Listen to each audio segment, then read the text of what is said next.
on, let's go, boy!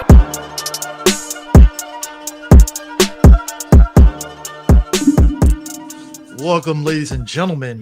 We are back. Me and Ant. We went from Star Wars and now we're on the DC side of things, talking about Penguin.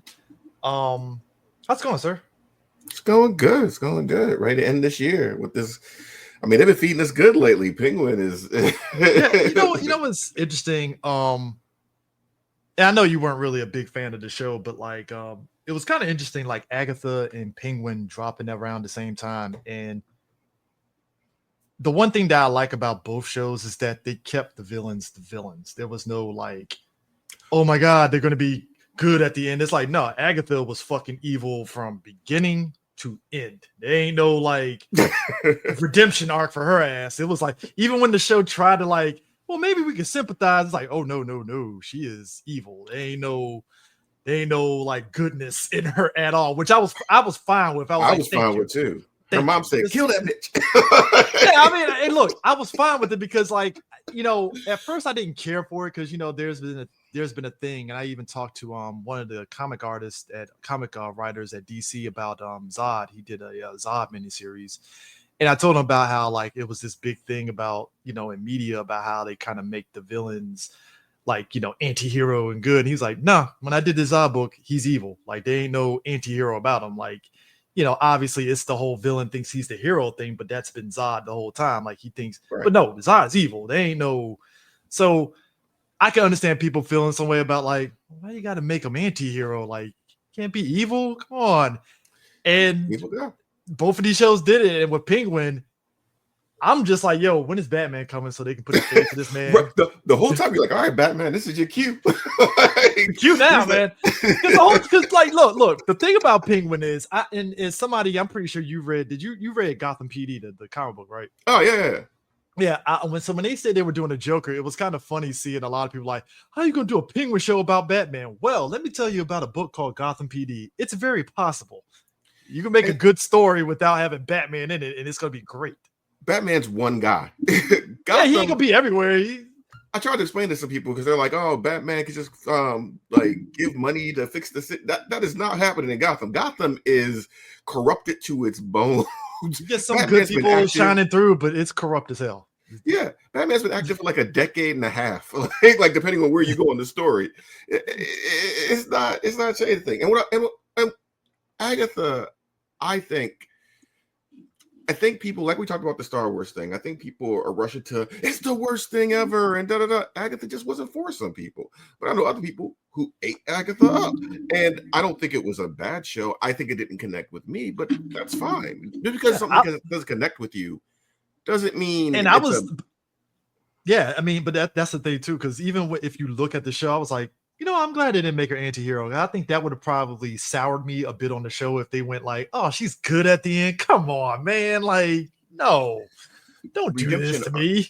Right. Redemption arcs have to happen in a very organic, something unbelievable. It's almost like I believe a man can fly thing with Superman. I have to believe that this interaction was powerful enough to, this witch has been doing stuff for like hundreds of years. It has to be like was it like Peacemaker, right? Yeah, like when you watch that show, you understand his background. Because like when you watch the Suicide Squad movie, him and about to say Sports Master, the other dude, the black Idris Elba's character, God damn it, I know you're talking about, but I can't remember because all I know. Yeah, but both of them had their camaraderie, but you know why they're bad guys because of their respective backgrounds and stuff. So when you watch Peacemaker, you're like, oh, that's why he's okay. Yeah, that tracks. His dad was a KKK villain, which that is the deepest of pools. Right. That is like that is the E-list villain that they pulled out for that, by the way. And D knows me. Like, I'm a fan of like Marvel and DC, like C to D to E tier villains and heroes and shit, because it's like they're fascinating to me in a way. So like when they did that, I was like, okay, I know why I like this show. Like, fucking, was it the fucking little guy that was like was it Judo Master or whatever? Oh, Judo Master, yeah. Bro, I was like, that is a judo fucking master. Who would like? Come on, bro. Like, but you know what? It's characters they can use, and no one's going to care about until you make them something. But right? it's comic accurate. That's Judo Master right there. That's him. And the thing they did with Peacemaker is they reformed him, but they reformed him in a way of that 75-year-old man that loves everybody but still says color. You know what I mean? Like so basically Clint Eastwood. Yeah. He's gonna, So like, don't be the harm, but you know, but going back to Penguin, like I was curious on it, and obviously this was going to be a show about the rise of Penguin. And what I loved about it, it's like the escalation of the character. Like he goes from this character that we saw in the Batman of like he's the underling of Falcone, and then we kind of see like how he's like making moves to kind of like, you know, finagle his way to be the top dog. Because one of the things about Penguin that I liked, and it's kind of, at least to me, it started when Bruce Timm went from making Penguin like this gimmicky character that had like the umbrellas and he had henchmen helping him. And the greatest thing that he did for the character was, I think it was season 4 Batman animated series. He was like, oh no, we just made him like a gun runner gangster guy. Like he runs the club. Batman comes to him from information. He might rough him up a little bit, but like he's into a lot of stuff. And I was like, that's smart. Because now he's actually of use. And they changed that in the DC comics too. Yeah, so he was like, I don't know if you're a Star Trek person, but he was a Quark from Deep Space Nine. He's into some shady stuff. Yeah. He's running some stuff, but he doesn't do too much. He's a businessman. He doesn't really belong in Arkham if he gets locked up. Like he's not. He belongs in regular jail. He ain't Arkham. Yeah. Like, all right, you know, like he put a gun in his hand, he'll probably shoot you, but that's about it. That's the most you're gonna get out. There's zero profit in it for him. You know, it's a little different. So he had a use, but he was never really intimidating, right? He wasn't the intimidating was it Batman Returns with Danny DeVito where he biting people's noses, and he wasn't he was almost like a throwaway joke character. Like Penguin was never anybody's favorite Batman villain, you know.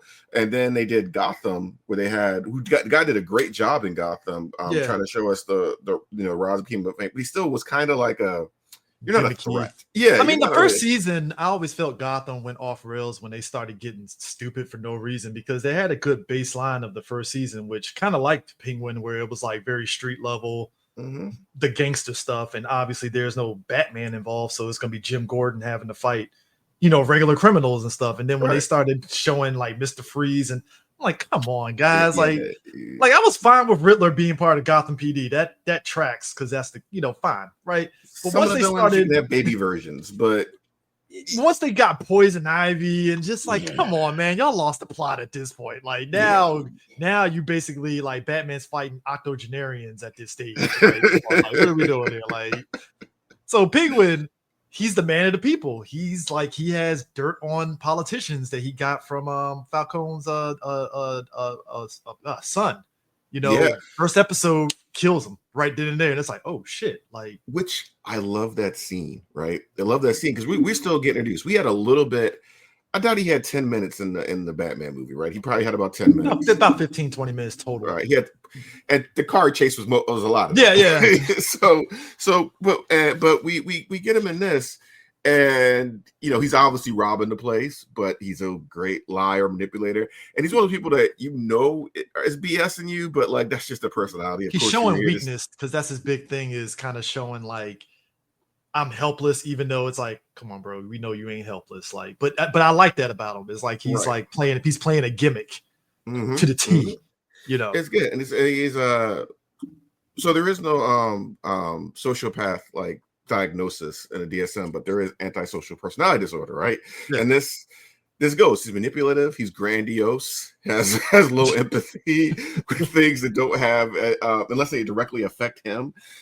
People are almost resources around him, but like he looked like he was going to try to manipulate the kid to get in the same position he was before with his dad, and then the kid started like knocking on his self-image, right? I think he brought up Rex. Right, he brought up. I think he brought Rex. Yeah, Rex. Yeah, it was a good guy. And, he's like, "Oh, this is your treat." Also, how safe do you have to feel in this world to feel like you can laugh at an armed person's dream in their face? I mean, my thing was like that conversation. It was kind of like, because obviously he was going into the club to rob it in order to kind of, you know, again, because at the end of Batman, things got flooded. This part of the city is just fucked up. It's in disarray, at this point. And obviously, top government people in Gotham don't give a shit now because it's like, well, we don't care about that because what does it matter there? They're just on their own, and it started a turf war in a way, in a good way. And just that conversation, like you said, he's laughing at Penguin in his face, like, bro, like, why would you do that? Like, But that's the Penguin in a nutshell, because even in the Batman, they were kind of like not taking him seriously because, again, he's the underling. Right. He's a glorified goon at this point. He's not even a made guy in that organization. Oh, hell no. Hell yeah. No. Which is funny. Again, when I know we're jumping all over the place, but I love how Rex said we could use a guy like that. Usually I go for trying to be a father figure or bring them family, but they don't want that. But so, I can kind of change him, get him going a little bit and stuff. Direct him. He'll do the jobs nobody else wants to do. He'll grind it out and try. And I thought that was a beautiful. Whoever wrote those lines, this whole thing was written beautifully. I just like the relationship breakdown of him and his mom, where it's like, again, this the escalation of like his relationship with his mom, and you're starting to wonder like, why is his mom acting the way she is and all that stuff, and then you find out that Oz killed his two brothers because they were fucking with him, and that was his revenge because he wanted mom for his own.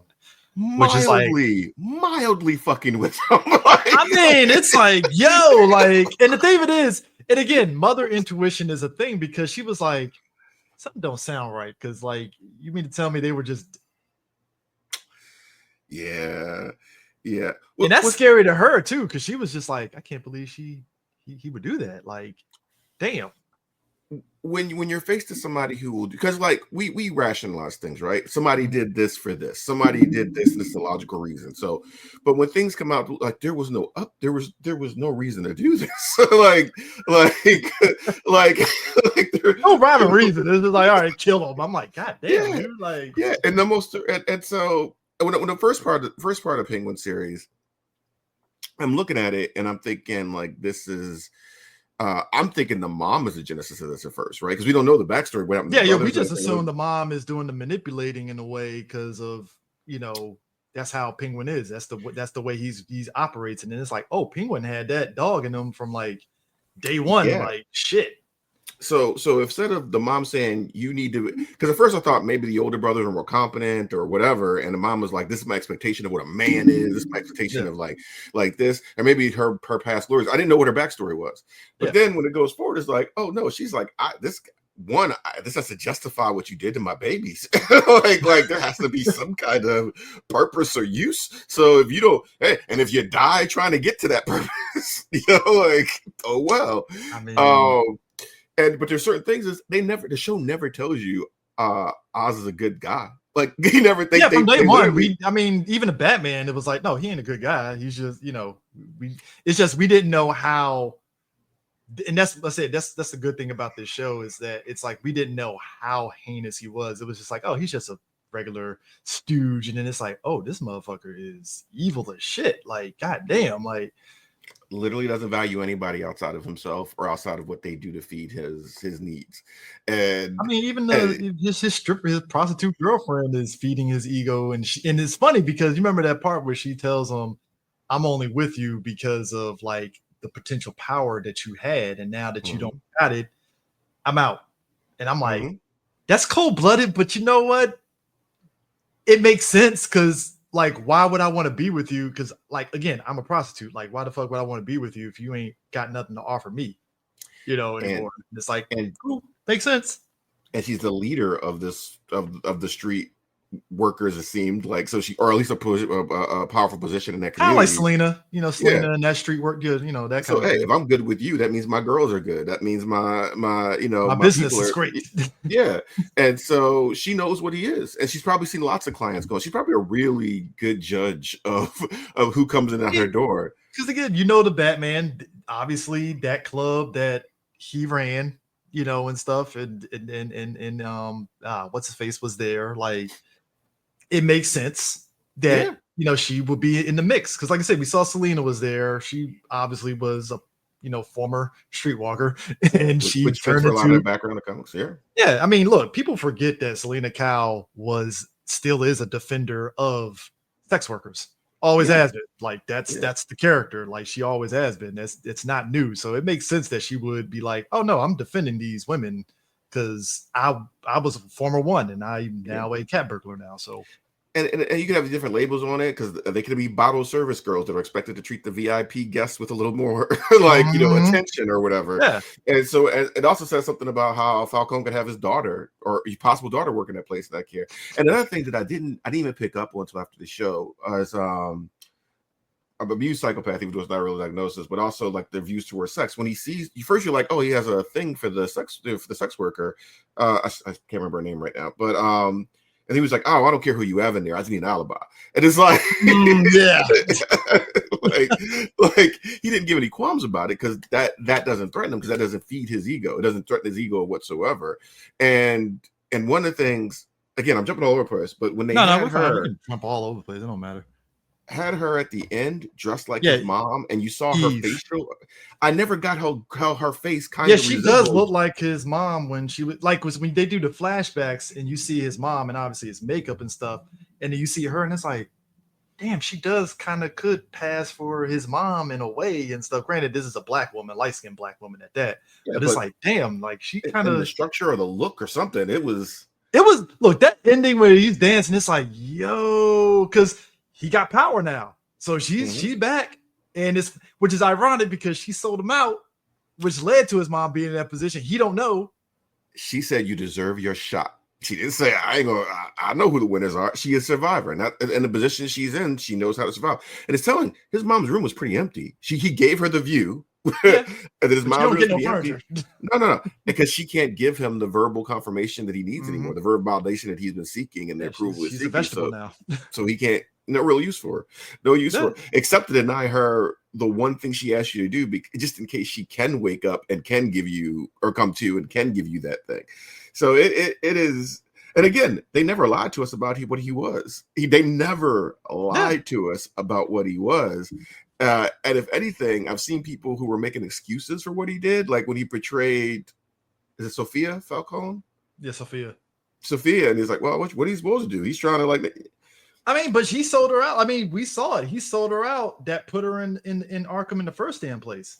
And she was the only person defending him. She was the only person. And the thing of it is, like, she didn't catch on to it until she got out and she started putting two and two together. Like, hold on, this motherfucker out here trying to sell my shit. Oh, you're the one that put. Okay, I'm gonna shut my mouth on you right now because I got a use for you, But also, too, with Sophia, what I liked about her was it wasn't just Oz. It's the fact that her whole family just didn't give a fuck about her. No. And now she finds out that Selena cares about her. It's like, oh, okay, she found a kindred spirit now in her, half-sister. Yeah, it's a half-sister, right? Yeah, half-sister. Yeah, that's really interesting because at first, again, you've given out to the family, like, oh, the killer elite of your family has told you this is how it's going to be. How much pushback do you give? Yeah. But even after they all knew the truth, they still treated her like she was. It's like she wasn't crazy. It's just y'all put that crazy label on her ass just to get her out the way. And it's like, damn, like, that's fucked up. Like, she's like, and I was the good one. She's like, for God's sake, Vinny has more bodies on him than I do. Thank you. It was peak gaslighting on her. And it was so fucked up because you felt sad for her. So it was like when she at one point ends up killing everybody in the house, it's like, okay, it's fucked up that she lied to that little girl on what happened. But at the same time, it's like, kind of get why she did revenge because it's like nobody was in that room defending her at no point in time, and it's like, yeah, they kind of had that covered. I ain't saying it's right, but I mean, she had plans. These people took years of her life and pretty much put her into like what psych wards were in like the 70s and 60s, like trying to torture. Like, I will say this. I am low-key pissed off that, not low-key, high-key pissed off that Reagan shut down all the psych hospitals because the fact that like those type of people are getting thrown in jail, that always like bugged me because it's like, well, we used to have psych wards. I mean, I watch movies, but like we used to have psych wards for that stuff, and whether you believe they worked or not is irrelevant, but they were there to be of service of some kind, They needed to serve be a purpose. improved. There's things that need to be improved in them. Oh yeah, for instead of sure. diversion, because now we've overpopulated our prison systems with people who can't function. And then if you're someone who has severe issues, and now you're just adding more time, you're getting your medication from the prisons if you're getting medication at all, and then when you get released, you still have no access to services. Like it is a mess. Psych wards served a purpose. Now, again, they needed different types of oversight and regulations. Oh yeah, hell yeah. And a lot of times we had things that were being done that weren't based in scientific ways to actually cure people. but that's a history of it. But it's an evolving understanding of how humans work. This is not a new. This is not an old science. It's all pretty new. Yeah, it's very new. So it's like so it's like when you see Sophia in Arkham, it's kind of like, and even when she's in Arkham at the end, you're kind of sitting back like, damn, she's back to square one now, just contemplating on how the fuck she got here and stuff. And that's what made Oz's whole plan just such a masterstroke. It's like, wow, he really was kind of playing 3D chess in a way. And he was actually thinking on the fly. I will give him credit for that. Yeah, a lot of this was I like how they showed his intelligence, and he has I kept coming up with the thought of low cunning and how to get out of situations, and he'll screw anybody over to get to that part. But there's another scene. The show is full of beautiful scenes or conversations. But the one where you think she's gonna get executed, and she's looking at the water and squints her vision, or kind of and they do a shot like you're gonna see the bullet come through her eye, and I was like, man, this is what the show does. There was a lot of scenes where you didn't know what was going to happen, and you felt tense for characters. From the first episode with Vic and Oz with the crowbar, like, hey, look at the sunset, or he was like, hey, you ever mix all the flavors together? And he's like, oh no, I guess you missed that one. like you felt tense in these scenes because what is he going to do? Or even the bathroom when the girlfriend was texting him like, hey, when you gonna meet me train, he pulled up the gun. You're like, is he going to kill him here? And he's like, oh, he's going to let him go. Look, okay. Sophia ending the one episode with the fucking crowbar and Vic and Oz's mom dancing. You're like, oh, she about to Jason Todd the shit out of Vic. I thought that exactly. I was like, oh, he's Penguin's Robin and he's about to get crowbar. Well, he got knocked out, but she didn't kill him. I was like, damn, I thought she was going, look, Vic was the one character that it felt every episode. It's like, he gonna die this episode. Oh, he's still alive. Oh, he gonna die this episode. Oh, he's still alive. And that's what makes like his ending so tragic, because he's there drinking with Oz. And then as soon as Oz puts his hand around, I'm like, oh no. Oh no. Oh, and the reality was like, from Oz's point of view, Vic could be a possible like person that could probably try to take Oz out in order to like do that. Now, would Vic do that? Probably not. But from Oz's point of view, it's like, nah, I don't want to take that chance. Nope. So there were two moments. There was one where I think they were eating breakfast with Penguin's mom, and she had mistaken for Vic for the brother, or so they were laughing or something. And Oz looked over at him, and I was like, huh. like, we're really close. And then when Oz was crying at his mom, and Vic put his hand on his back and rubbed his thumb or something, and I was like, oh no,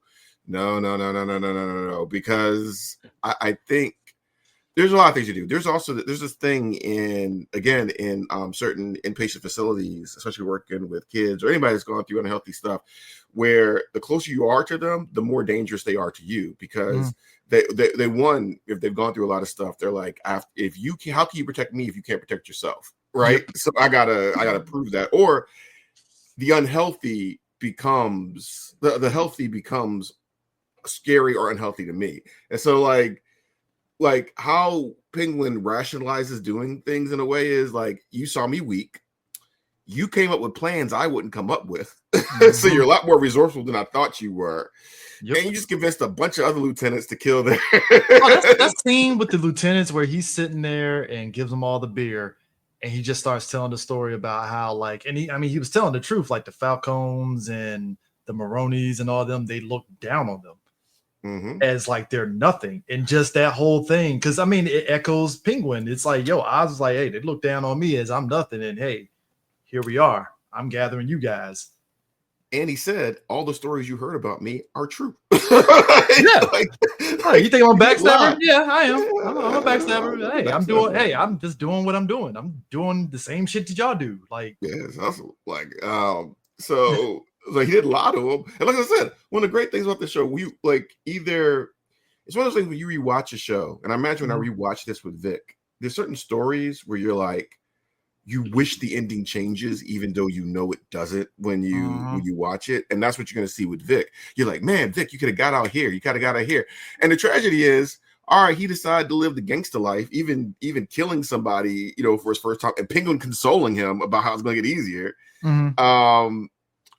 But he didn't even get the chance to see that fully out. Like he didn't even get to mature in that way. So Vic.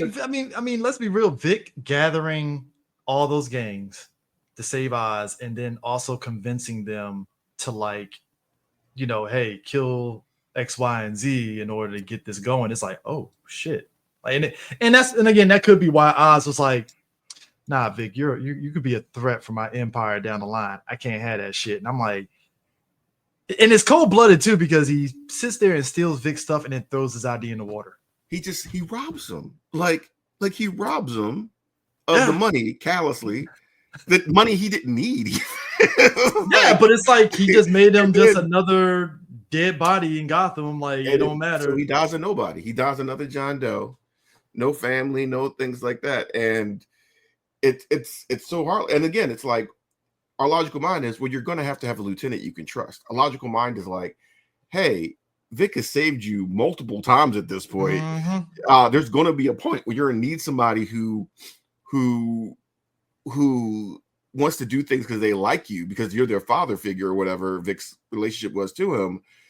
But in his mind, no, you know what happened? What I would do is, if I was Vic, I'd kill me. So I think if I was Vic, he saw me weak. If I saw somebody weak like I was just weak, I'm gonna exploit that someday. I can't have that.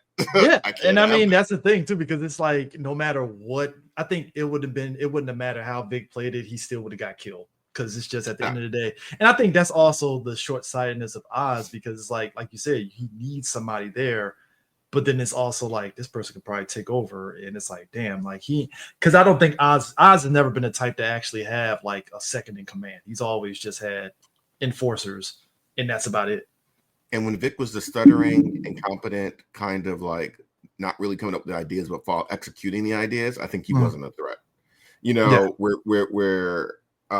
I also think that he was, without Penguin knowing it, Penguin was sticking up for himself through Oz with what he dealt with. So it wasn't about Vic. It was about him sticking up for somebody sticking up for a younger version of himself with a noticeable disability, or I don't want to call it disability, but you know what I mean, a noticeable thing that somebody would use to exploit or treat him differently. And we didn't fit that role anymore because he saw him as competent. Oh, you really are competent. And you saw me crying. Even in this interesting too, because it's like, I liked that. I think it was the first episode. I think it was second episode. We see the club foot. Like, he has a club foot. That's why he's waddling and stuff. And it's like, ooh, that looks weird. Because I've never seen what a club foot looks like.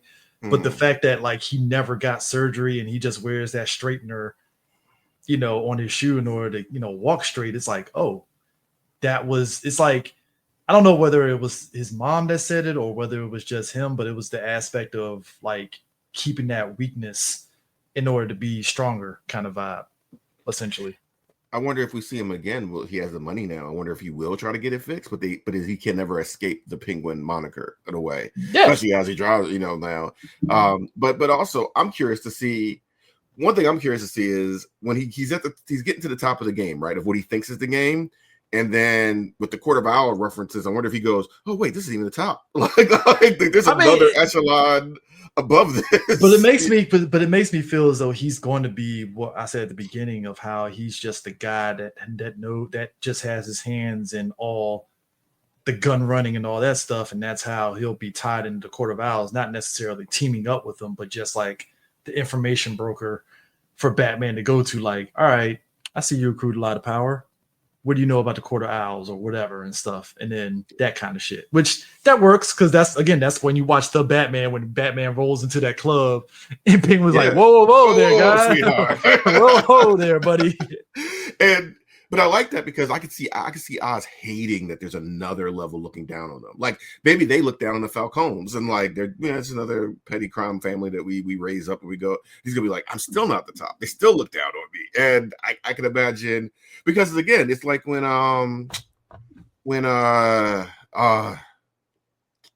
what's his name? Clancy Clancy Brown. Clancy Brown. Maroney. I love Clancy Brown, everything he does. I'm sorry. Dude, when he visited Sal in the jail and again, the maneuvering, he was like, yeah, you already know I'm a snitch. I know that, but I can help you out. Right. When he gave him that ring and it's like, and what I like about this, again, this is the consistency of Sal, and this is why I love it. Any other person would have ate up like, oh shit, Penguin, he's helping me out. Great. But Sal was like, yeah, that's cool. I don't trust you, but that's cool. Cool. I'm gonna keep an eye on you. Mm-hmm. And then when he gets his wife even peeped game on Penguin, like, nah, bro, nah, you're not gonna do this. And she's another good actress I like. I love her voice. She was in The Expanse. She has a very like very I don't know what to call it, but a very distinct voice. I'm gonna say gravelly voice, but kind of like Patty and Selma ish. Yeah, but like pretty much like that. But she still has a very authoritative voice. And she was in because she was in Mass Effect as one of the Quarians, on the Quarian Council. Oh, was she? Yeah, she was in I think it was in Mass Effect 2 when you have to do the old girl's loyalty mission where you go to the ship, her dad's ship. She was part of the Quarian Council that was like putting old girl on trial, Tally on trial. I can hear the voice now. Yeah, you're right. I think I have to go back. I love I don't know if I've ever said this. Mass Effect 2 is one of my favorite games ever. So but I love her. She has a great presence. She delivers a lot. Like I love everything she's in. But even she was like, don't trust this guy. I even like how they gave a little story about how he married into did they say Pakistani family or something, and like combined the like Italian and all that was cool. Well, she's Iranian, so I think. Oh, she's Iranian. I'm sorry. Yeah, Iranian family, but still, like that was a good little touch of like, oh, he married into that family and the money and all that stuff, and it's like, oh, that's actually. And it kind of sucks. Oz like kills her kid. It's like, god damn, like yo, there was like, so much story there just for her. I wish she survived at least to show back up. But there's so much story there to do it. This is the thing I take away. They'll probably never do it, but I think between every Batman movie, you could have a villain series. If you could do it like this, I'd love to. It's gonna be tricky. It's gonna be tricky, and I'm glad that he was like, oh, I'm not touching Joker at all, and I'm like, thank you. Me too. I don't know what other villain you could do if they do another show. I'd rather they do. I don't know if they're gonna still do it like a Gotham PD type show. I don't know if they're ever gonna do that or not. I thought it was like on the. I thought it was supposed to happen, but I don't think it is. But I mean, the way the movie ended, it kind of set itself up for no man's land. It's just that you don't know how the villains are in this world of Batman, so you can't like have like them all sectioning off their different territories because we don't know them. We don't. I mean, you could introduce them, but you can. I mean, look, Oz. They're obviously jockeying for Mayor Oz. Oswald Cobblepott in a way, because again, first episode he gets the files that has all the dirt on all the politicians, and he gets old boy to turn the lights back on in Crown Point. And again, that's the thing of like Oz is like the man of the people. He's the one that got the lights on and stuff, and he's trying to put on this persona in order to get people to be on his side, and it works because again, that's how he got all those people. Like, hey, look, I'm getting you paid, and everybody trusts him. And again, Rex that he was like he's so enamored with how he went out, and Rex is like, I can kill a boy right now, or I mean, I can do it right now if you want, What was some of your favorite scenes? Like, what was like interactions? I guess. Okay, Theo Rossi playing possible Scarecrow. It seems like they might be jockeying him to be Scarecrow, possibly. Doctor with the round glasses. Hugo Strange. Hugo Strange, yeah. One of the two. I like how they're setting him up to possibly be one of those two characters, and I liked his relationship with Sophia, where it was like very. It went beyond just the patient and the doctor. It was like there was a relationship there in a very sort of weird way, Another kind noticeable of factor thing. was when they had sex, you know, he was tied up and the power dynamic was changed so that she could feel. I loved there's so, I don't know whose background was made these little touches and It's like, a very their relationship is a very, like you said, a very weird power dynamic where, because even at the end when he sees her in Arkham, it's like he's clearly there to keep an eye on her, and stuff. Because it doesn't mean that because it doesn't seem as though she doesn't trust him anymore. She obviously does still trust him and stuff. It's just she's still kind of like in that mental hold of like, I can't believe Oz did this shit to me kind of vibe. So I'm not and gonna she take could it. have got away. That gotta hurt. You could have got away. Yeah, you were right there. You were Could right have been on there, her and it's name, like, oh John. damn. I mean, it's yeah. So I think I like their dynamic scenes and stuff. I liked seeing the backstory of Sophia, just the kind of buildup of how she got thrown into Arkham. Mhm. And even the scene of her killing everybody was just like, holy shit, like this is some diabolical ass shit. Like this was like she has dinner with them, and it's just like she set that shit up systematically. When you see people falling out, it's like, holy shit, it's like carbon monoxide poison. Like, goddamn, like, yo. She made you nervous almost all her appearances because you didn't when she first introduced, she's staring, but it's not a stare like A she's thousand staring yard with, stare. yeah, yeah, just staring at people and like, and you can tell she's thinking, and she tells she's a thinking person, and even how she eats her food, like she's classy and it's like, but she had that prison mentality. Let me get this. I mean, she was very, just like Oz, she was very methodical in how she went about, like, because again, her and Oz were definitely playing like 3D chess with each other. Because Mhm. you're thinking at one point, like, oh shit, she got Oz cornered, but then Oz will pull some shit out of his ass, and it's like, well, damn, Oz got the fucking one up on her. And again, Vic is the person that more or less helped them kind of jockey positions and stuff. So it's like, damn, Yeah, yeah. yeah. And again, I think it's because he's good at convincing people to let them give a chance, and because she's not a borderline personality, he is. Yeah. She's like, oh, yeah, because it's good. You want to logically give people passes on this, but even like in the moments we don't see, when Clancy Brown dies of like a heart attack, I think, Yeah, yeah, I think it's a and heart attack. he was getting his butt, Pink was getting his butt kicked. He's like, no, you gotta stay alive. Like, it's not Like, how this ends. Like, no, and it's like, yo, like, and I mean, I the need you way to know I beat you. I need you to know I beat you, or I it mean, doesn't feel good. he had that heart attack, and then he just said, "Fuck it," and just shot him. And I'm like, yeah, if you taking the credit for it, might as well, like, yeah. And then she just called, and then he called Sophia, and she's like, oh shit, he killed fucking Sal. Goddamn, like, Yeah, that's crazy. Do you I think there's mean, any point where is there any point that threw you out of it that Batman didn't show up? I think when the that road blew up from underground, that was kind of the moment where I'm like, huh, I'm surprised Batman didn't show up. Because I mean, I like, to your point at the beginning when you was like Batman is one person, it makes sense because Batman is not gonna be hitting the day-to-day operations of the fucking crime families and shit. You're gonna Yeah, be off dealing with some other bullshit or whatever. it So it's was like, and I mean that was the whole thing with the Gotham PD book, is like it's following these cops who are going after villains and stuff when Batman isn't there. Because again, he's was just one guy. he, no super skills, no master Yeah, tech. it just guts and just whatever it is and stuff. It's like, all right, cool. I love how Um, Gotham cops are just another gang almost. Like they're just yeah, I another mean, gang but trying like to survive. when that street blew up after Sophia had that car, and all that stuff under there, I was half expecting Batman to just show up, like, what's going, that kind I, of I thing. But I was like, oh, that's interesting. I really thought there was going to be some, like, even if you didn't focus on it, I thought they were going to have some kind of scene where, especially after explosion, where there was some car thing, but you see Batman come down on a one group and Penguin and Vic just leave or something happens. Yeah, something, but I mean, the closest we got is the bat signal at the end, which I'm see, that kind of pissed me off at the end.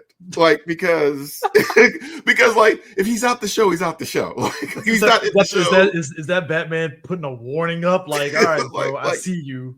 After the explosion, and maybe this is us post 9/11, but like I know if explosion goes off in the city at this point, but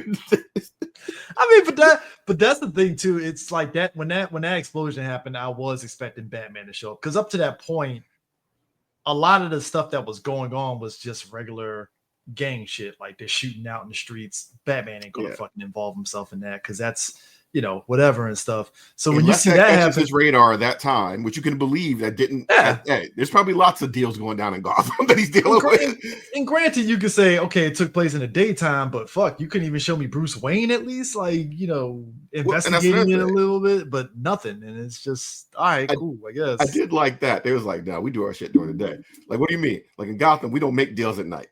Above a certain level. I mean, I thought that was genius of Oz, like picking up on how about we just go underground and it's back to where he locked his brothers up. It's like, oh shit, like that makes sense because they can go underground, nobody's gonna know, and they can get their money funneling and stuff. And I was like, that's fucking smart, cool, and that's upended now. But like I said, him being the guy now, it's like he got the high rise and he probably gonna revamp the club now and Crown Point got lights. And actually in another scene is when he rolls up to City Hall and has that conversation. And that's when I was like grinning ear to ear, like, oh shit, they're going Mayor Oswald Cobblepott. Like, goddamn. Like, which kind of trickles down to the black woman. I guess she's like the new mayor of she won the election. She's no longer elected, right? Yeah, I think she won the election, I think. But like the way that Oz and him were like having that conversation about like, maybe I'll meet the mayor sometime. But like Oz, like, and again, this is Oz having his hands in everything because he's jockeying for position because he's there and he was like, you know what, hey, I can help you guys out. You help me out, And he has this guy in his pocket forever at this point. He's never letting that guy go. Yeah, I mean, between him getting old boy that was sleeping with Falcone's wife, pictures, dude from oh man, what was he's like in every House of Cards and House of Cards. Yeah. That guy was speaking reckless at times too. I mean, that man was like the adjudicator. He was the guy that was just like, yeah, why do we need you, Oz? Like, we just want you to shut down your operation. We're gonna cut and run. And I kind of was agreeing with Oz, where I was like, why are you cutting and running, bro? We're making money here. Like, what the fuck we doing here? Like,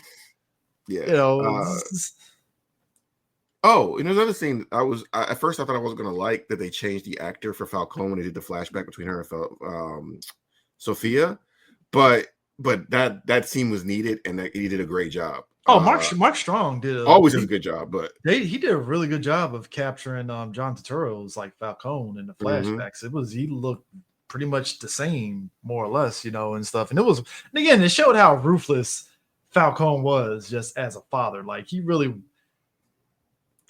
necessarily the best father, honestly.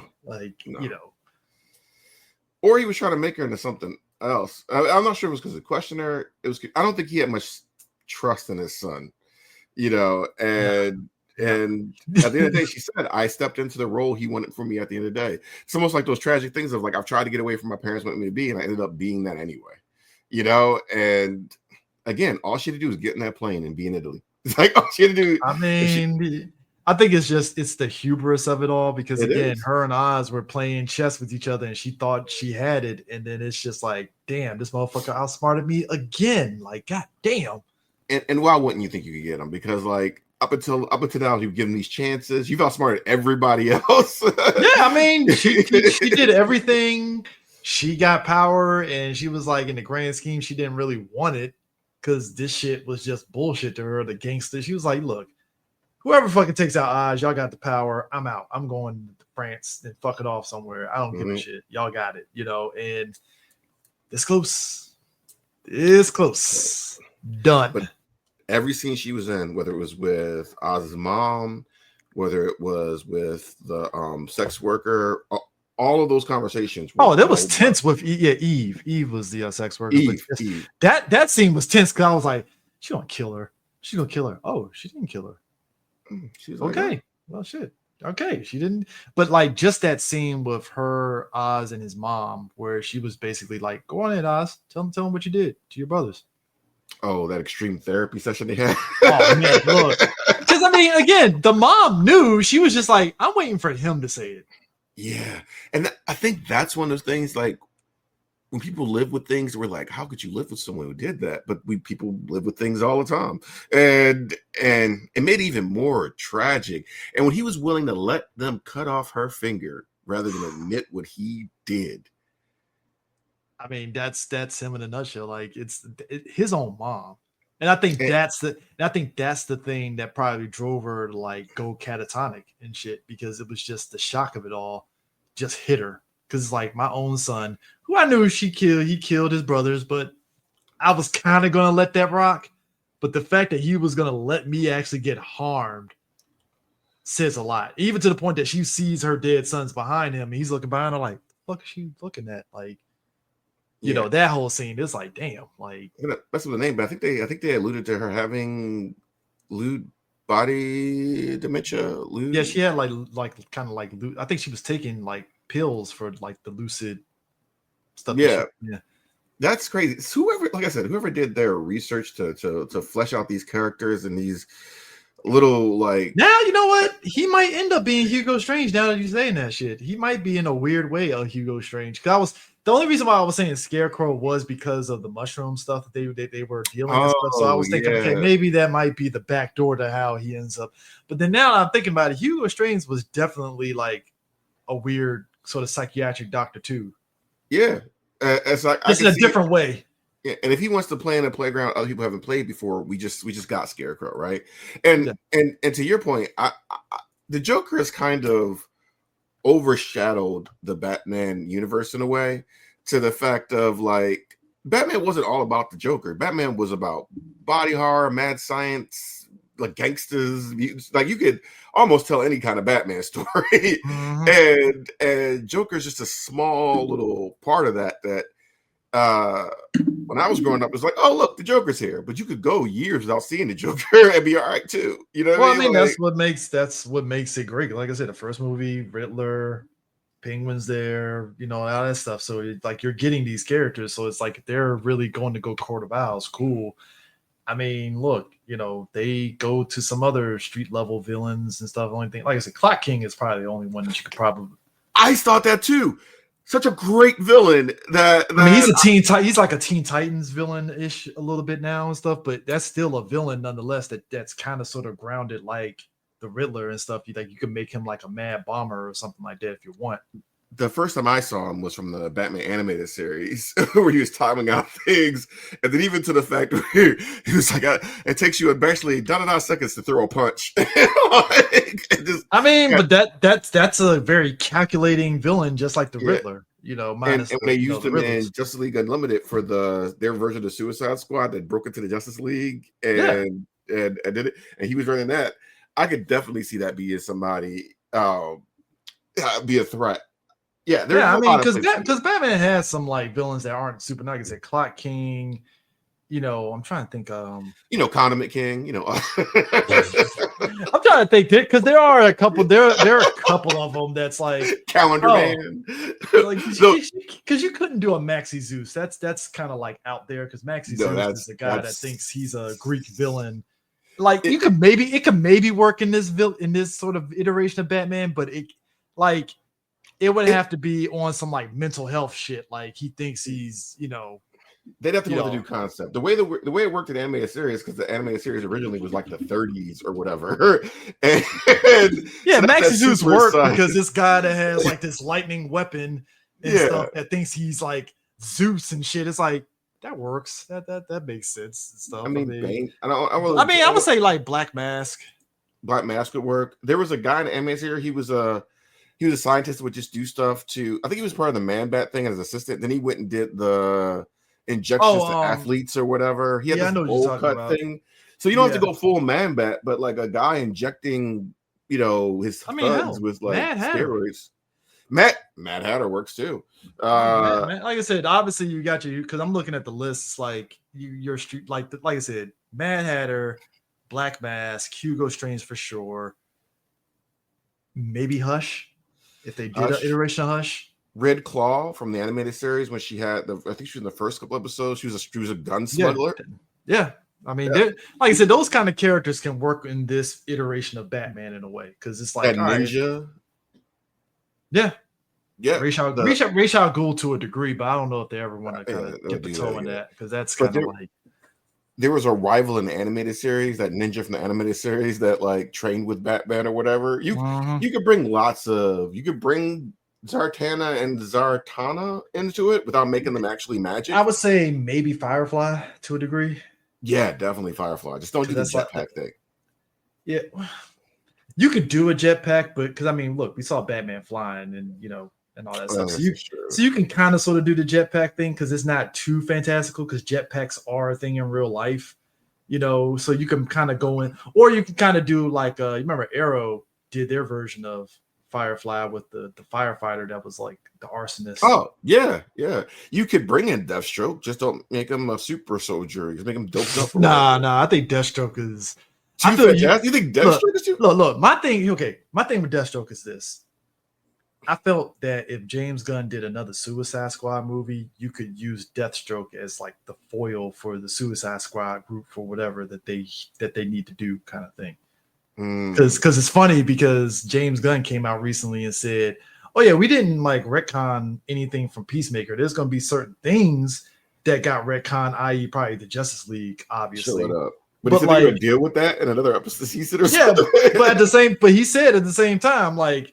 The shit from that Suicide Squad movie he's more or less basically said it's canon to this new one. And I was like, that makes sense. Cause I mean, Amanda Waller and all that stuff is carrying over in the Creature Commandos and her own little show. I'm like, that makes sense. Cause I mean, you watch the Suicide Squad movie, it's like, yeah, it kind of was like like G.I. Joe Retaliation. It was like a reboot, but sequel in a way where it's like, yeah, Harley's back, but yeah, they killed off, Captain Boomerang, but it's like that a little bit. But it's like at the same time though, the movie felt like you didn't have to watch that first Suicide Squad movie to know what the fuck was going on in this movie. So I was fine with it. Like, all right, cool.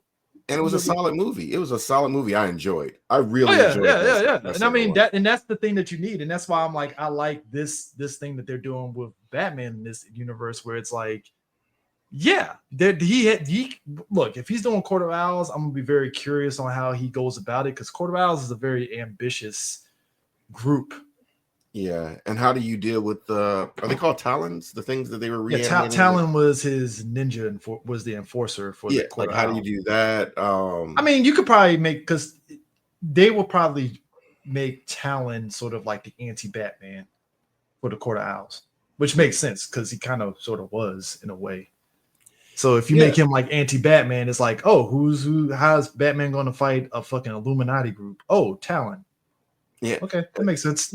who have more resources than him have like this is they come from money just like Bruce. It's like yeah. So what are your powers? Don't matter anymore. That's an aristocrat villain group going up against an aristocrat hero. Like old money versus old money. Like what are we doing here? Like how does my supercar can go against the Batmobile any day of the week. But I think that's what makes it interesting because now Oz is like Penguin, and that's why I love why he's wearing that little suit at the end and stuff because that's how he sees himself. He sees himself as like part of the 1%ers now and shit. Yeah, I made myself an aristocrat. Yeah, I made myself a 1%er now, even though it's like, well, technically you're not really a 1%er, but all right, cool.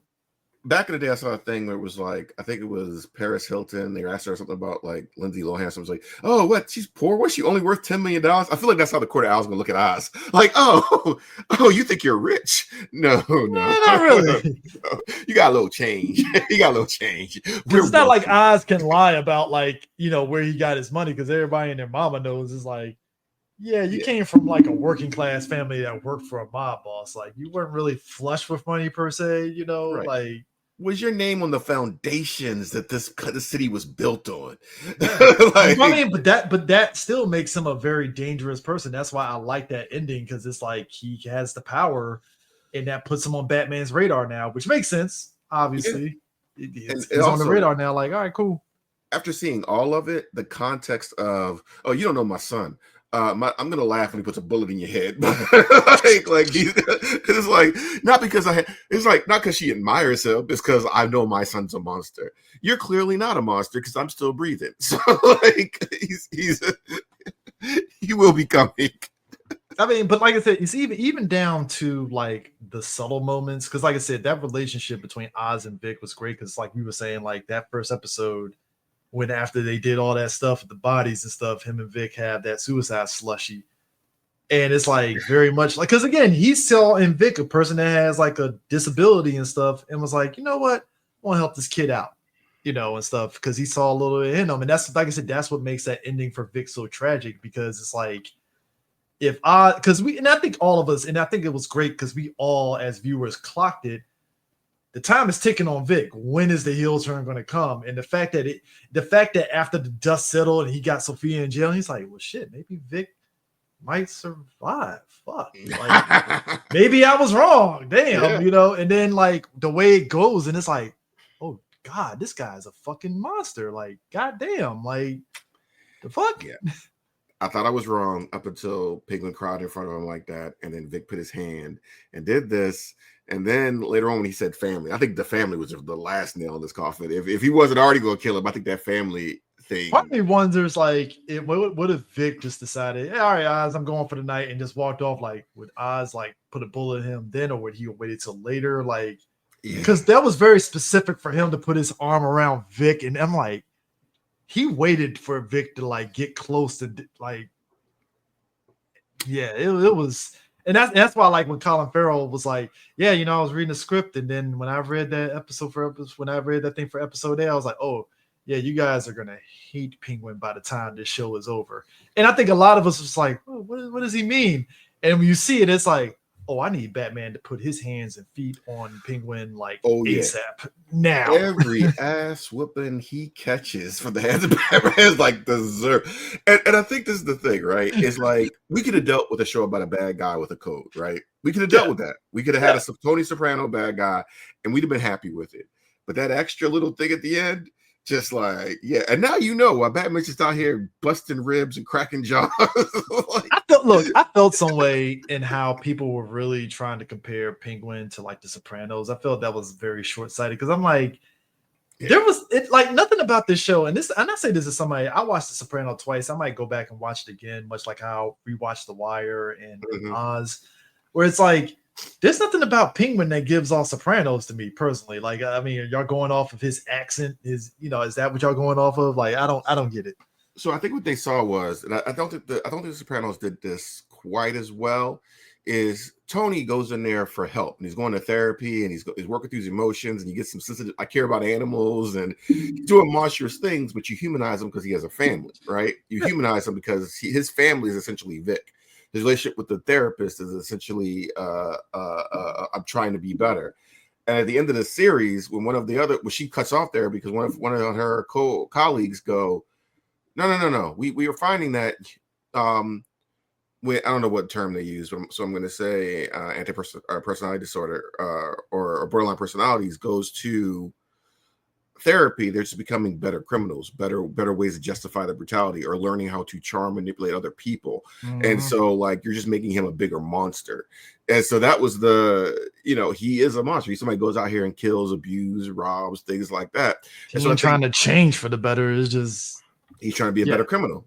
And so I think that's what they're seeing in that. You have this character who you want to see, because again, we have a weird relationship when it comes to gangsters in our culture, right? Like we want to see him punished, we want to see him not win in the end, but also we love the idea of someone bucking against the system, and especially killing other bad guys. We're cool with the Dexter mentality. But that's why we like Oz at the beginning, because again, that man of the people thing, he's like helping out his boys. He has loyalty because he's giving the money.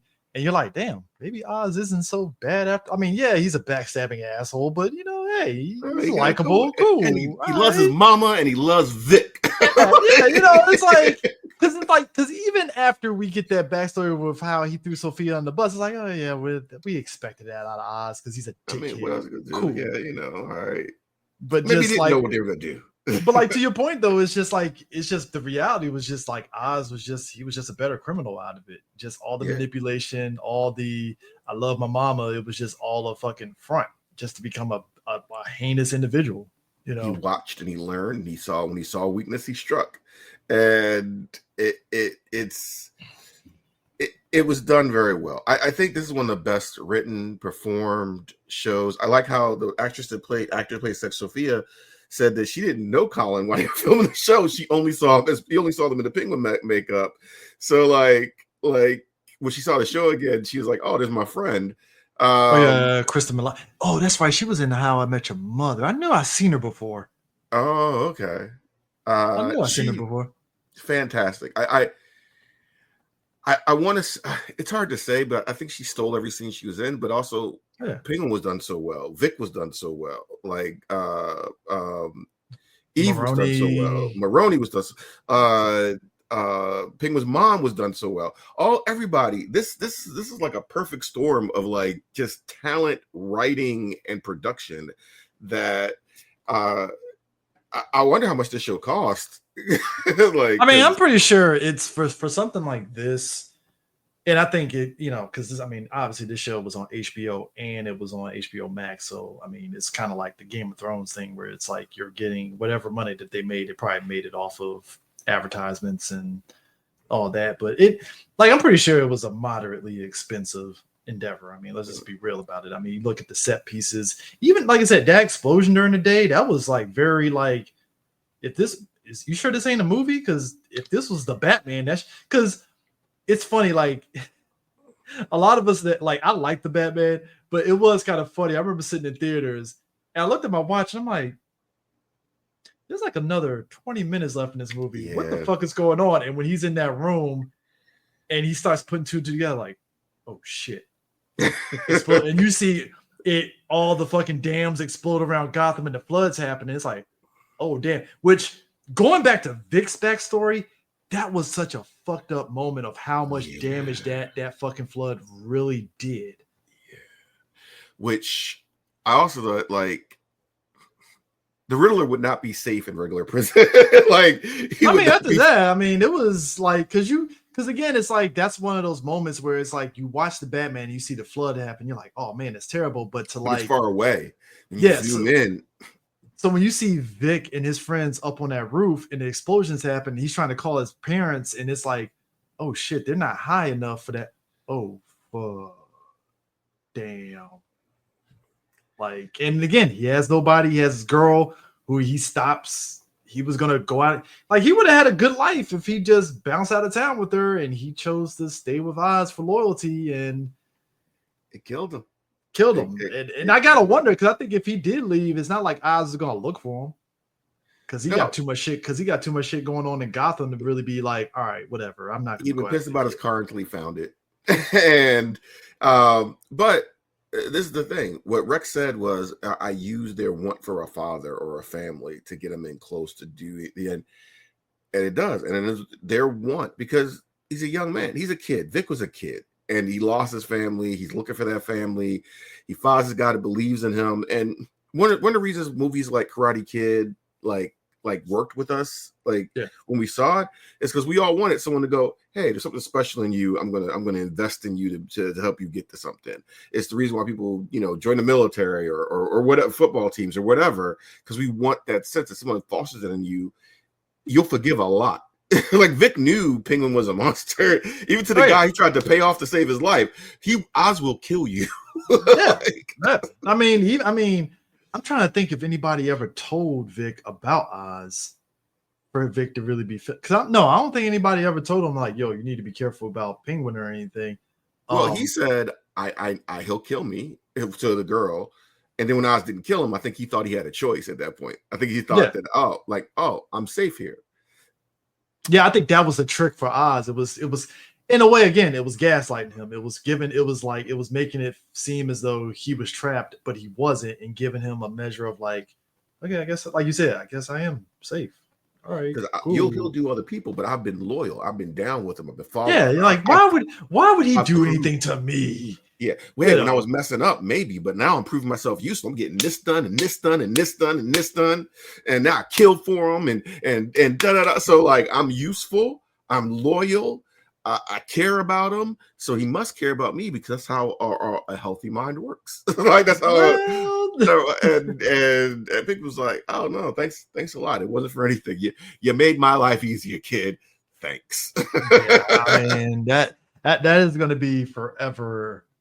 And I mean, let's be real. Like this is one of the biggest things of why like we like TV. Like you get a TV show that actually proves itself. Like it proves doubters. It proves us like, I don't know. Like, oh shit, this is okay. Shit, my bad. Damn. When they announced this, I was like, I don't care about this. I cared, but I was, because again, that was something that I enjoyed, the fact that they set that up from the end of the Batman. Because when you see Penguin sitting in that place, like looking over Gotham, a flooded Gotham, it's like, oh, Penguin about ready to take over. Because again, like he worked on the Falcone, found out this motherfucker was a rat, and was like, hold on, time out.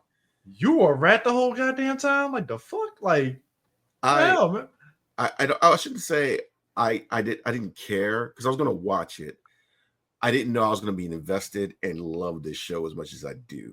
I mean, did you like the character in the movie? In the Batman? Yeah, I thought he was fun. I thought he was a fun character. I was like, oh, and in my mind, he fit my oh, this is the Penguin who's already running like the Iceberg Lounge and he's moving stuff and he's not going to be a major threat. But Batman has to beat him up and take his guns, something like that. Yeah. And I didn't think he was this level of dangerous, which is how I look at.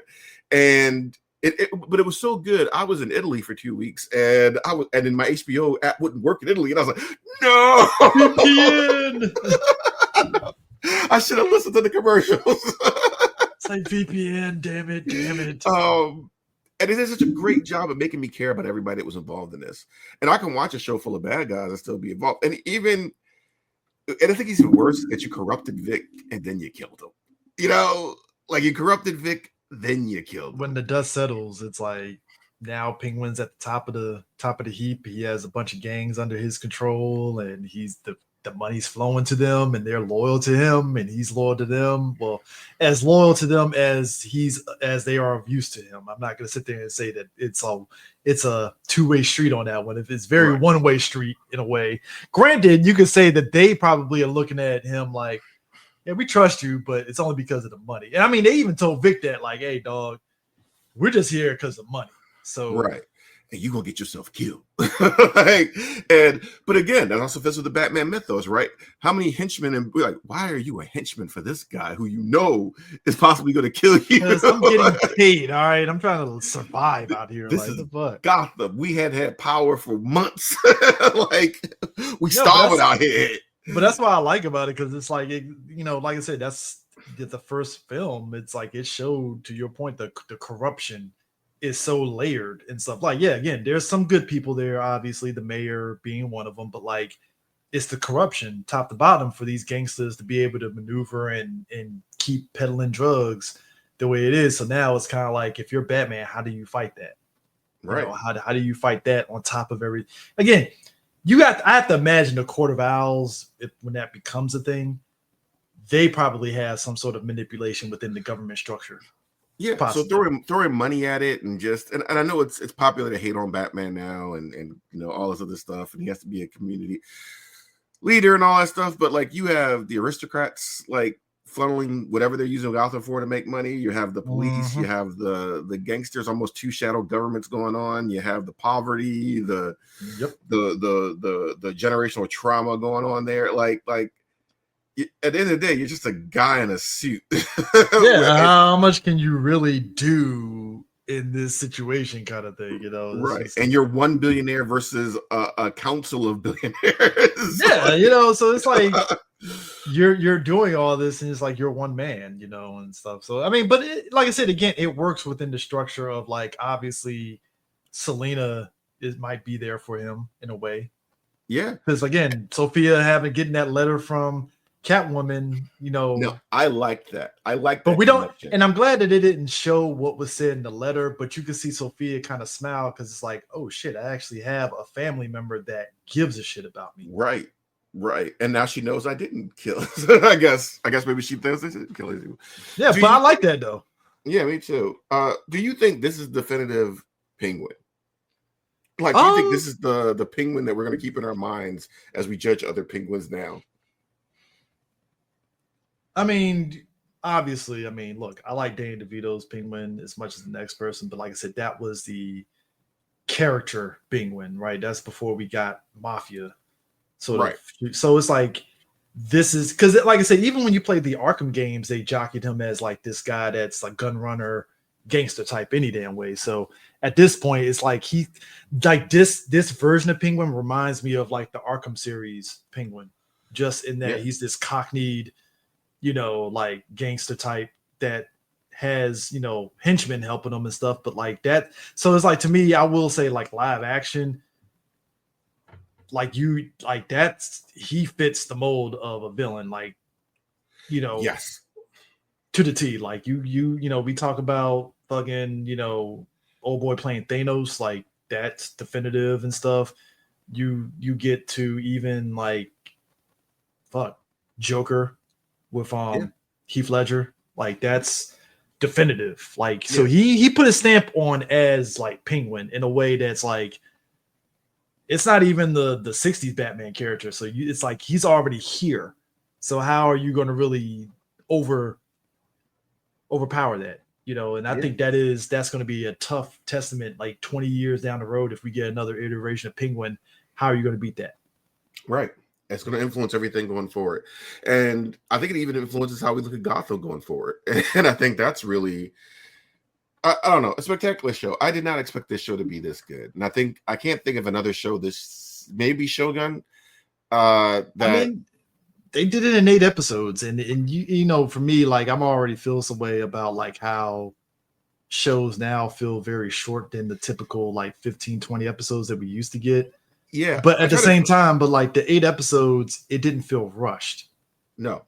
And I tried to explain something, because I didn't realize like this is decades we used to get that. I was like, yeah, a season used to be like 24 episodes. Yeah, 24, 20. Because you're going for the key thing was trying to get to 100 episodes. That was the key thing. And nowadays, it's like, it's funny because like you look at a show like Arrow hit syndication after like 8 seasons, 9 seasons or whatever. Flash hit syndications after its episode runs and stuff. And that's a rarity again for a television show, but like to see, and like, look, feel how you feel about the Arrowverse, but the fact that those 2 shows that were kind of like the big things for the Arrowverse, that's a win to me. Yeah, it's a win. To hit the 100 episodes and you basically end on your own terms.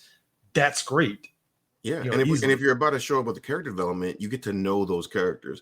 There's shows that used to have those things where you could write anything and I could in my head go, oh, I could hear that character's voice. Even Agents of S.H.I.E.L.D. Agents of S.H.I.E.L.D. won 100 episodes. And again, feel how you feel about the show, but that show ended on its own terms. It was, to me, it was a win. There were some times where you're like, oh, and I know Marvel was kind of like iffy about how it connected and how it didn't connect. Once they did that whole timeline split and they went back in time and future, I was like, oh, okay, cool.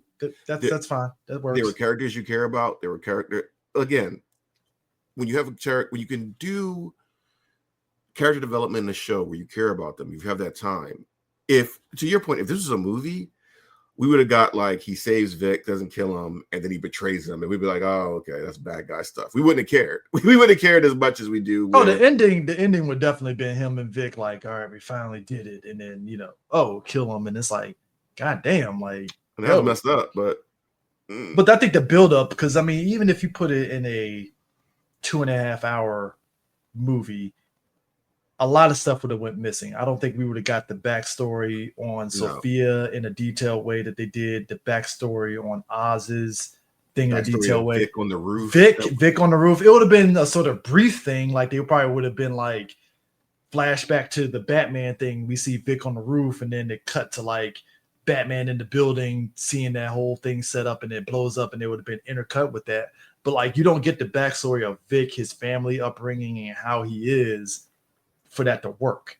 Right. You know, And for it to be in a movie, they'd have to focus like primarily on that relationship instead of all the other relationships that go on. I mean, it would have been mostly on Sophia and Oz mainly. Yeah. And the Falcone and Maronis, they would have just been there as like fodder for Oz building himself up to that.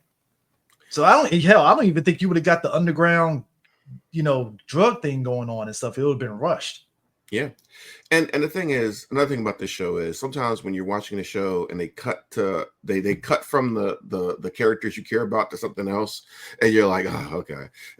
I didn't feel any of the cuts. When they went to somebody else, I was like, okay, I'm interested in this story. I'm interested in this story. I'm interested in these characters. I'm interested in this going on. So like I never felt there was a wasted, bored, or slow down moment. And a lot of it was just characters in a room talking. I love when writing can pull off characters in a room talking.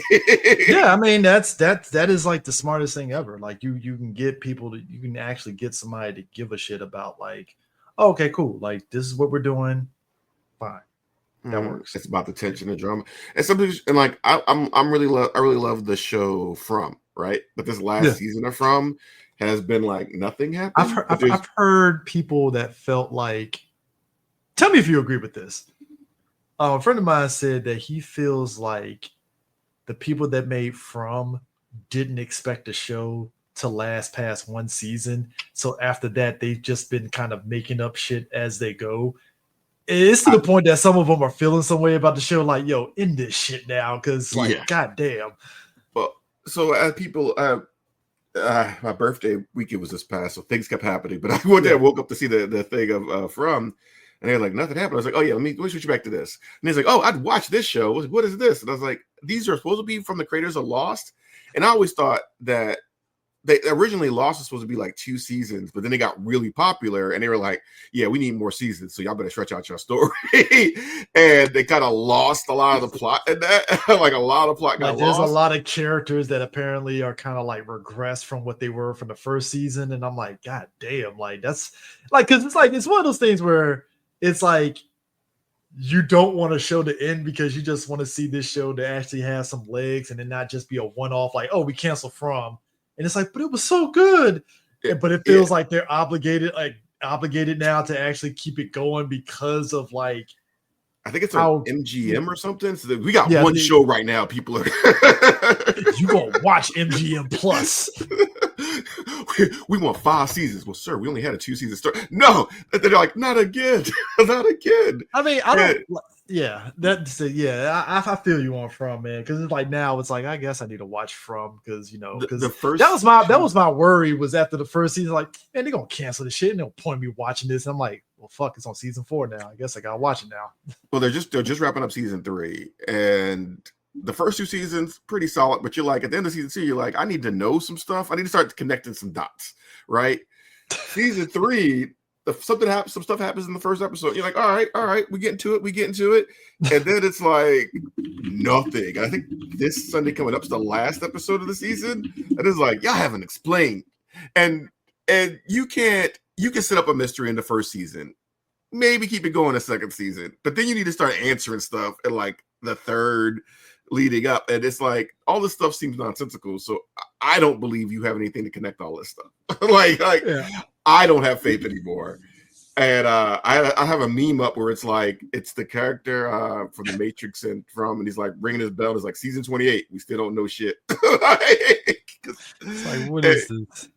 Yeah. So I'm not hating on it yet, but I think if season 4 isn't like, okay.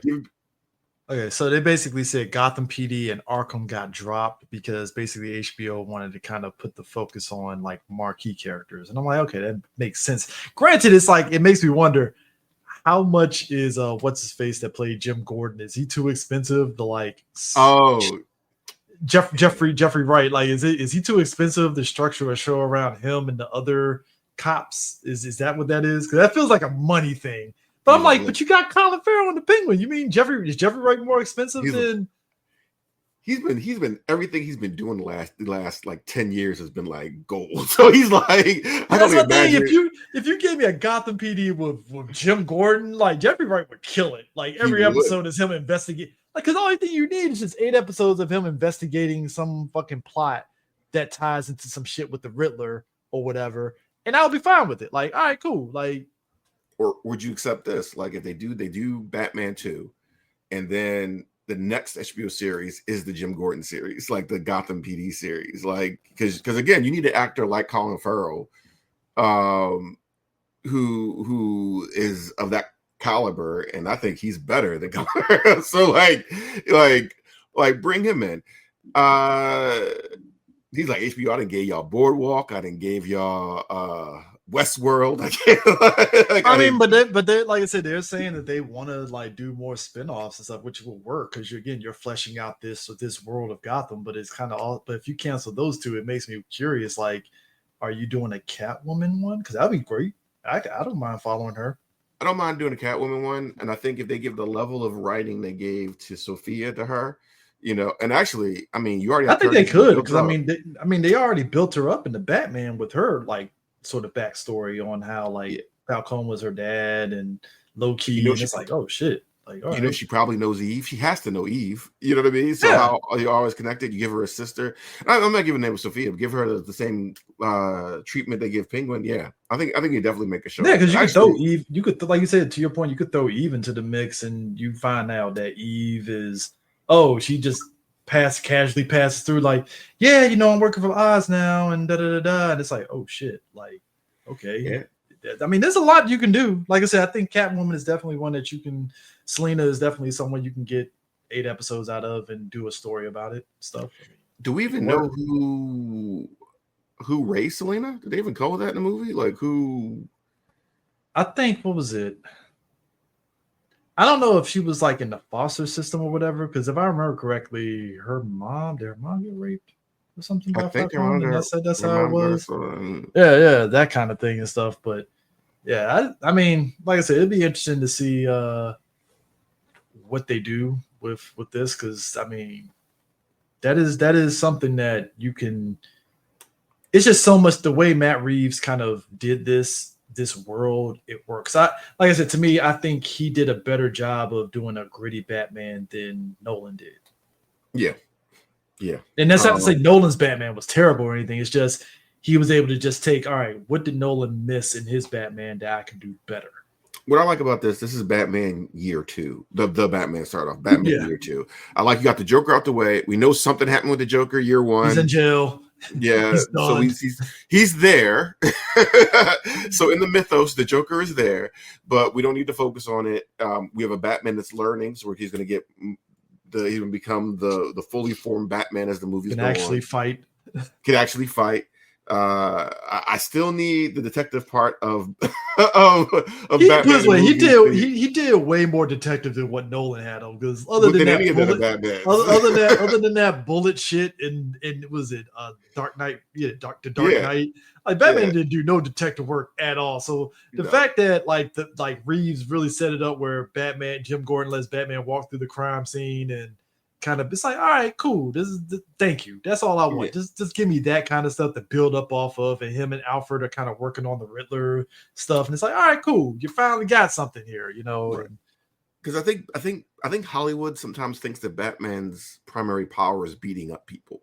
And they don't really go to the fact that he has a mind, and that's the mind that is like. That's why it's kind of funny when you don't make him intelligent, and you put him in the Justice League. Then you're just a guy in a suit fighting, like trying to fight people. Well, I mean, but that's what made the Justice League cartoon so great, because I think you mentioned it. It's like he's a field general. Like you've never seen Batman just roll up in there and like, all right, I'm gonna punch the shit out of Ultraman. It's like, nah, right. Bruce. He's like, hey, Clark, you got that shit? All right, cool. I'm gonna be over here doing this. Like y'all got it. Like I'm great. Like your fastest speed is Mach 2, and like this is where he shines, and it can work that way. But yeah, I'm looking forward. It has to be very much looking forward to the next Batman. I liked the Batman, but I don't think I was in love with it. Now I think I'm in love with the universe. Like I want to see where this universe can go, if that makes sense. Yeah, it's like consequences, because like I said, Riddler flooded the place, and what does that lead?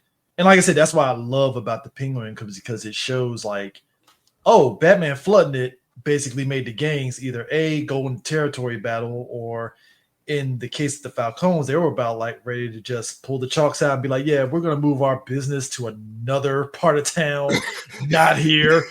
You know, when You the know, mob says a place is too corrupt and shitty for them, they gotta like, yeah, it's they're like, bad. yo, we're out, and like that's why Oz looked at him like, this is right for the taking, guys. Like, what are we doing here? Like, you know, Nobody y'all wants not want Gotham. like, We don't want Gotham. like, all right, I'll take it. Shit, you know. And yeah, so and for all we know, there's a bunch of gang war stuff going on, and Batman was too busy. Like Batman's been in constant mode to worry about Oswald Cobblepott, or Cobb to like to Give a interfere. shit. Like, Yeah, all to right, give a cool. shit. Like until that bastard look over was like, look, I know you said you have things to do, but Oz is a threat. But so yeah, man, I enjoyed the show. I think that the Dune series. I got to see the first. Yeah, because the Dune series takes place like probably like 10,000. 10,000 years before the Dune movie. Mm-hmm. We actually get a little glimpse. That's gonna be interesting. That's gonna be interesting to watch. It's I'm not even investing. I'm not even really heavily invested in the Dune series. So I mean, I'll probably still watch it anyway because it's just like one of those like, yeah, it looks interesting, cool. You know, I heard people say after the first like one of my I heard somebody was like his like rhetoric for like how he'll be invested in the show is, can the first episode make me want to be like, yo, I want to watch the second episode? And he was like, well, this Dune show did it because I watched the first episode. I want to see the second episode. Let's go. Yeah, I got to see the first 4 episodes a couple weeks ago. I like it. I'm looking forward to see how that story ends. Right. But I think Dune, if it continues to be better, to me, the Dune series episodes I saw, every episode got better, or there was some moment that was like, oh. So a lot of this stuff in this Dune series, is it like setting up what we see in the Dune movie proper, basically? Pretty much. It takes a lot about the mythology. 40K fans, you'll see a lot of stuff that 40K kind of stole from Dune originally. Okay. Like you'll see a lot about the culture while there's no AI in the Dune movies or computers doing anything, because of like a robot conflict that happened. You see the birth of a lot of these different organizations and the rivalries, how they start. Book readers.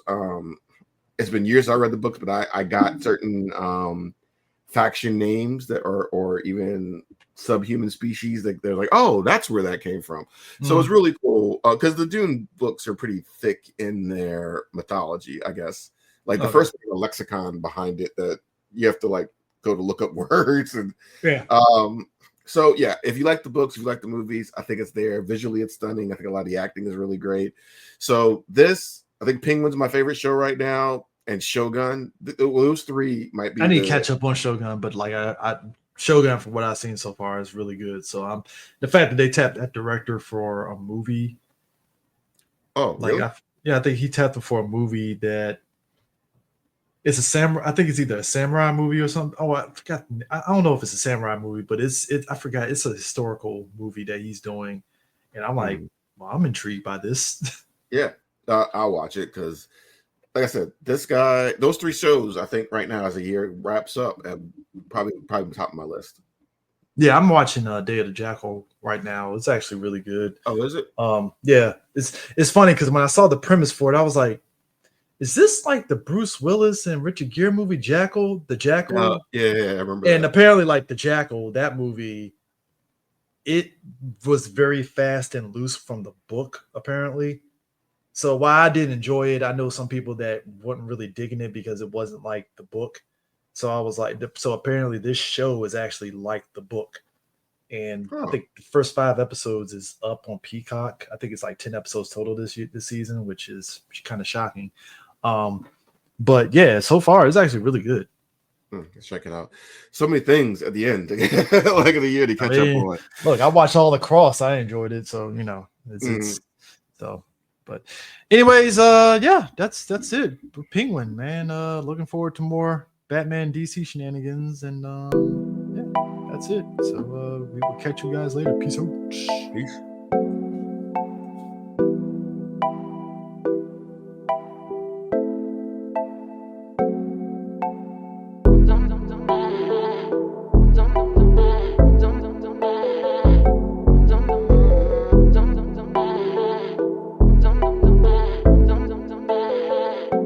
That boy is Benny Hanna.